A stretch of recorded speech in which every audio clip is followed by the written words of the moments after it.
كفاني علم ربي من سؤالي. റുഖിയ ശറയയെക്കുറിച്ച് ഒരു മുസ്ലിമിന് ഉണ്ടായിരിക്കേണ്ട ഒരു കാഴ്ചപ്പാട്. റുഖിയ ശറയ്യയെ സംബന്ധിച്ച് ഒരു മുസ്ലിമിനുണ്ടായിരിക്കേണ്ട കാഴ്ചപ്പാട്.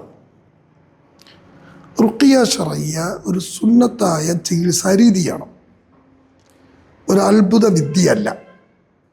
അതായത് കറാമത്തോ സിദ്ധി പ്രകടനമോ ഒന്നുമല്ല.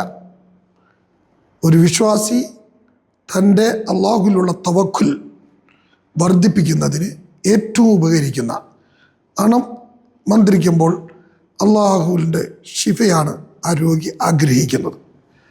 അപ്പോൾ ആ തവക്കുൽ വർദ്ധിപ്പിക്കുന്നതിനും മറ്റ് അന്ധവിശ്വാസങ്ങളിൽ നിന്നും അനാചാരങ്ങളിൽ നിന്നൊക്കെ ഒഴിഞ്ഞു നിൽക്കുന്നതിനും പറ്റിയ കൃത്യമായൊരു ചികിത്സാ രീതി, സുന്നത്തായ രീതി ആണ് റുഖിയ ശറയ്യ.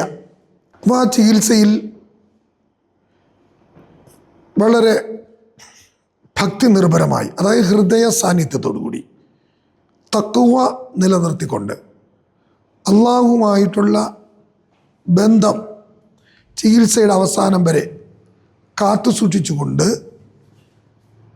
ഖുർആനിക വചനങ്ങൾ ഓതി അതിലേർപ്പെടുക, ആ ചികിത്സ ചെയ്യുക എന്നതാണ്.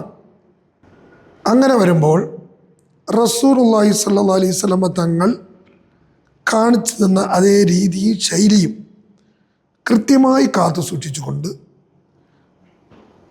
ആ രീതി തന്നെ സ്വീകരിച്ചുകൊണ്ട് റുഖിയ സ്വയം ചെയ്യാം, മറ്റുള്ളവരെ കൊണ്ട് ചെയ്യിപ്പിക്കാം. ഈ ഒരു നിരീക്ഷണമാണ് ഒരു മുസ്ലിമിന് റുഖിയ ശറയ്യയെ സംബന്ധിച്ച് വേണ്ടത്.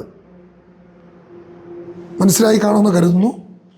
ഒന്നും കൂടി പറയുകയാണെങ്കിൽ, തവക്കുൽ വർദ്ധിപ്പിക്കാൻ, തൻ്റെ ഈമാൻ നിലനിർത്താൻ സുന്നത്തായൊരു സുന്നത്തായൊരു ചികിത്സാ രീതി, അത് ഖുർആനിൻ്റെ വചനങ്ങൾ ഉരുവിട്ടുകൊണ്ട് പ്രവാചകൻ സല്ലല്ലാഹു അലൈഹി വസല്ലം പഠിപ്പിച്ചതുപോലെ അതിൻ്റെ ഭവ്യതയോടുകൂടി നിയമങ്ങൾ പാലിച്ചുകൊണ്ട് താൻ സുന്നത്തായൊരു ചികിത്സയാണ് ചെയ്യുന്ന ആ ലക്ഷ്യബോധത്തോടു കൂടി നിർവഹിക്കുക.